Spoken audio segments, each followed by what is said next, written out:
Il y a eu beaucoup d'agitation ce matin de Pâques, peut-être de l'année 30, de l'année 29, peu importe l'année exacte, mais beaucoup d'agitation qui peuvent se résumer en 4 actes.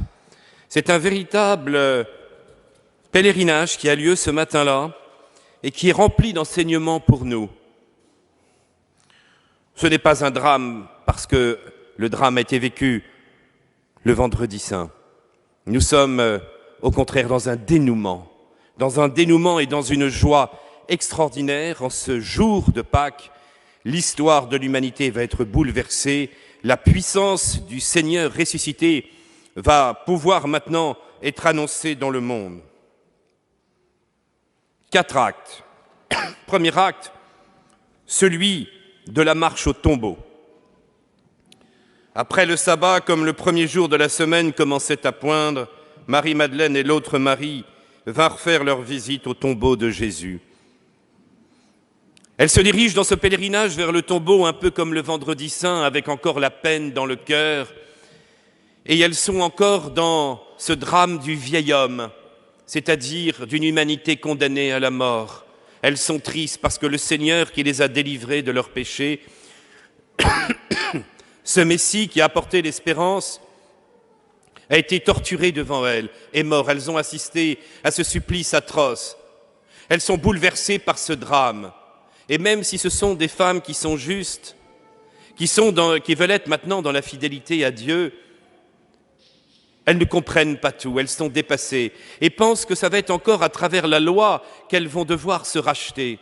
Et donc, en faisant des actes peut-être de l'ancienne alliance, elles se dirigent au tombeau avec un cœur pur, avec ce désir de bien faire et véritablement de s'occuper avec tellement de respect de ce corps qui leur a apporté la délivrance, qui leur a apporté le salut. Mais elles sont dans l'ancienne alliance.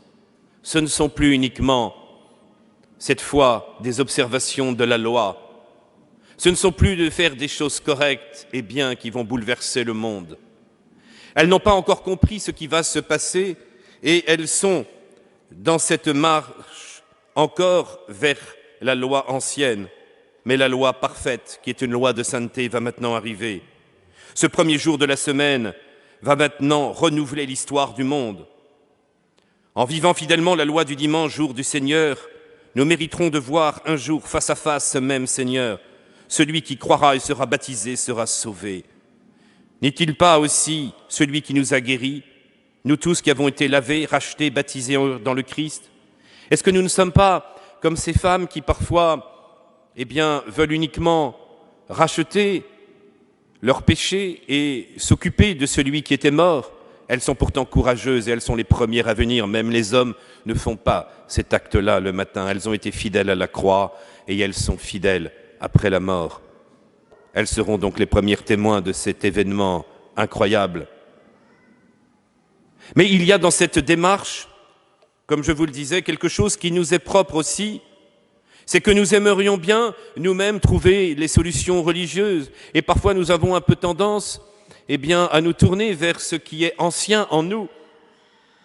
Quelle place à notre orgueil, nos querelles familiales, nos mesquineries, nos petites histoires, nos intérêts pour les crises, et très peu pour être passionnés du Christ ressuscité. Nous nous enfermons dans nos petites histoires humaines et on peut passer toute une existence empêtrée, pris par tous les drames de notre existence ou au moins les difficultés et les mesquineries, sans avoir ce souffle de l'amour qui pourrait évidemment nous faire avancer vers la sainteté. Le Seigneur a déversé sur l'humanité un amour incroyable à profusion. Ce sang qui a giclé de son cœur et cette eau qui s'est répandue se manifeste maintenant dans la gloire de Dieu, mais nous nous tournons vers le vieil homme et très souvent vers des œuvres de mort parce que nous n'avons pas suffisamment l'espérance et la foi dans le Christ ressuscité. Deuxième acte, c'est celui de la vision céleste et des anges. Il y avait un grand tremblement de terre, l'ange du Seigneur descendit du ciel et vint rouler la pierre et s'assit dessus.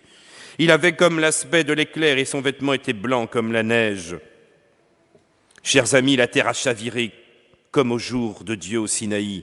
L'ange du Seigneur descend comme au jour de l'exode libérateur. La pierre est roulée comme sur le puits de Rachel au temps de Jacob.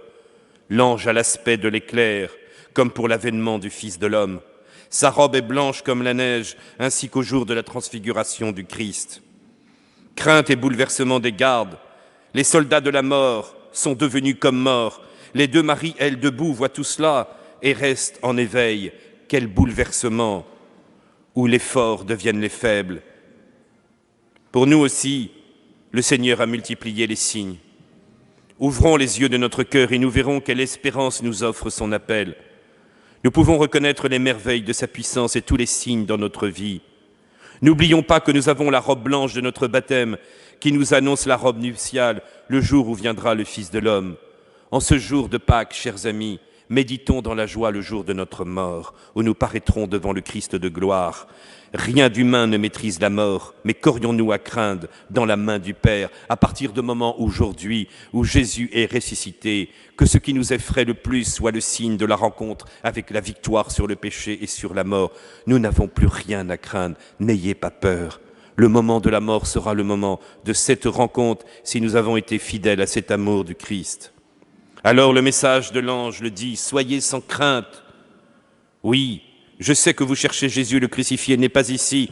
Il est ressuscité, il vous précède en Galilée. Comme au jour de l'annonce à Marie de Nazareth, l'ange du Seigneur libère les deux Maries de toute crainte. L'important n'est plus de chercher le crucifié, mais de comprendre pourquoi il a voulu mourir en croix. Je suis la vie, la voie, la vérité et la vie. Celui qui croit en moi, celui-là aura la vie éternelle. Il ne saurait être prisonnier de la mort. Jésus disait à Sainte Faustine, ce qui me fait souffrir, c'est qu'on me considère comme quelque chose de mort. Jésus n'est pas un souvenir, chers frères et sœurs. Jésus est vivant, il est présent en nous. Il nous est donné par le mystère de la grâce, par le mystère de l'Église, jusqu'à la lecture de sa parole. Le Christ est ressuscité et vit en nous. Cette résurrection n'est pas uniquement un acte historique qui a eu lieu il y a 2000 ans. Il est la puissance de vie pour chacun d'entre nous. Soyons sans crainte. La foi nous fait découvrir quelque chose d'extraordinaire et nous fait rentrer dans ce monde de la résurrection. L'amour parfait bannit la peur, nous dit l'Évangile, nous dit Saint Jean. Pourquoi chercher parmi les morts celui qui est vivant? Le Christ, par la toute-puissance du Père, est ressuscité des morts. Par une résurrection qui ressemblera à la sienne, nous serons nous aussi ressuscités, nous dit Saint Paul. Alors, dans la Galilée de notre vie quotidienne, au travail, en voyage, en famille, en communauté, partout où nous sommes, nous pouvons le retrouver. Invisible, il est présent. En silence, il est en nous. Au long des jours, il nous transforme, il nous espère. Son ange nous le dit, il vous précède en Galilée. Là, vous le verrez. Alors, chers amis, quel est le sens de cette Galilée? Quel est le sens de cette vision au tombeau? La Galilée, c'est que le Seigneur sera présent aussi là où nous aurons la force de l'annoncer. Vite, elles quittèrent le tombeau tremblantes et toutes joyeuses, et elles coururent porter la nouvelle aux disciples. Si c'est par une femme que le Fils est né, c'est encore par des femmes que sa résurrection est annoncée jusqu'à la dernière heure. Marie de Magdala et l'autre Marie étaient bien restées là en face du sépulcre. Dans la première heure, elles en reviennent, tremblantes d'émotion, remplies d'allégresse, car elles croient, comme l'Immaculée, à la parole de l'ange.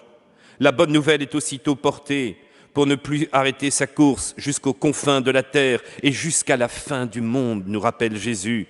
Nous ne pouvons plus enchaîner la parole de Dieu. Nous ne pouvons pas non plus ne pas partager ce qu'on a transmis, surtout quand il s'agit de la bonne nouvelle du salut. N'ayez pas peur des politiques.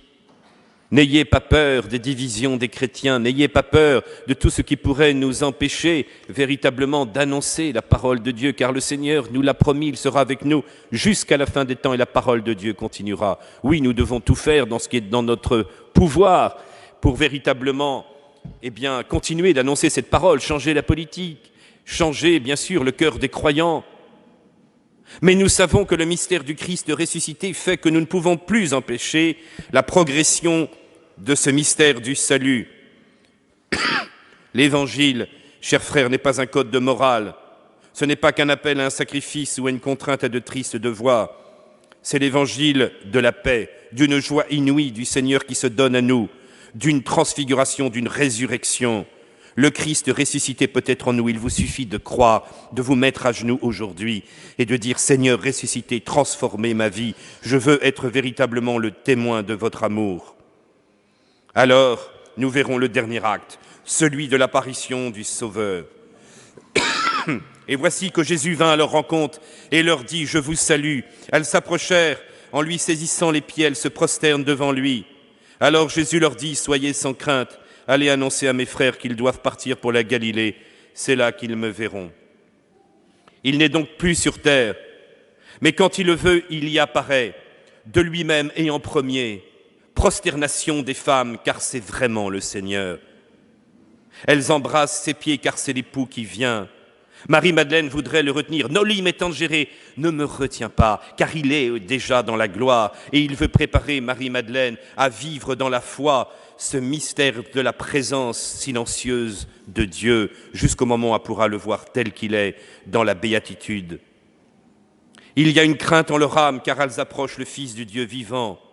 Mais c'est cette mission qui prime. Il faut vite parler aux disciples. Le disciple qui, pour Jésus, sont devenus comme des frères, et ce sera pour leur dire à eux-mêmes de se mettre en route. C'est toujours vers la Galilée, c'est-à-dire la terre des débuts et le pays des nations. L'Évangile ne se comprend bien qu'à la lumière de la résurrection du Christ. Il s'adresse à tous les peuples de toute la terre. Chers frères, pour nous aussi le Seigneur est venu. Ne le voyons dans son Église plus vivante après 20 siècles qu'au premier dimanche de sa résurrection. 2000 ans d'histoire de sainteté, de présence du Christ, oui, avec beaucoup de trahisons, d'hommes infidèles, de drames qui ont pu avoir lieu. Mais combien d'hommes et de femmes ont été transformés par le mystère du Christ, faisant alors les mêmes gestes du Seigneur et apportant une délivrance et la gloire au monde. Vous êtes le corps du Christ et membres chacun pour sa part. Pour savoir qu'il est vivant, il suffit d'interroger notre cœur où il verse chaque jour sa vie, sa lumière, sa paix et sa joie. Ce n'est plus moi qui vis, c'est le Christ qui vit en moi. Que notre crainte puisse disparaître, mais que notre désir soit qu'il soit mieux annoncé pour être le plus possible connu, aimé et suivi. Voilà pourquoi en ce jour,